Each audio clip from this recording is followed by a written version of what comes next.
చేసావు, పాపంలో పడే పరిస్థితి వచ్చింది. ప్రార్థించడం అశ్రద్ధ చేసావు, బలిపీఠం మీద అగ్ని ఆరిపోతుంది.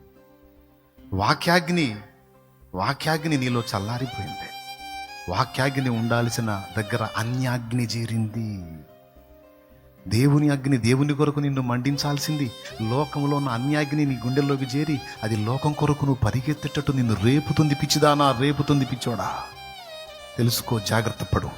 ముగిస్తున్నా. మనల్ని లోకం వైపు ఆకర్షిస్తుంది. ఈరోజు ఇదిగో చూడు, ఏడగోడ ఉంది.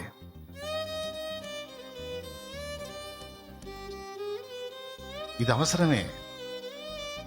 అవసరమే, ఉపదేశానికి అవసరం, ఉపదేశం వినటానికి అవసరం, కొన్ని విషయాలు తెలుసుకోవటానికి అవసరం, సమాజంలో ఏం జరుగుతుందో తెలుసుకోవటానికి అవసరం, మనీ ట్రాన్సాక్షన్స్ జరుపుకోవటానికి అవసరం.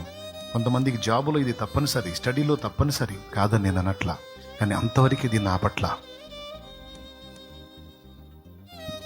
కారణాలు అవి. కానీ మిగిలినంత మనం దాన్ని అబ్జర్వ్ చేస్తున్నాం. దైవాగ్ని, వాక్యాగ్ని ఉండాల్సిన దగ్గర అన్యాగ్ని చేరుతుంది. వాక్యాగ్ని ఉంటే దేవుని కొరకు మండిస్తుంది. అన్యాగ్ని లోకాన్ని ఆకర్షిస్తుంది, లోకం వైపు తీసుకెళ్తుంది. దైవాగ్ని యాజకుల్ని మహిమపరిస్తే, మండిస్తే, అన్యాగ్ని యాజకుల సంతానాన్ని నాశనం చేసింది.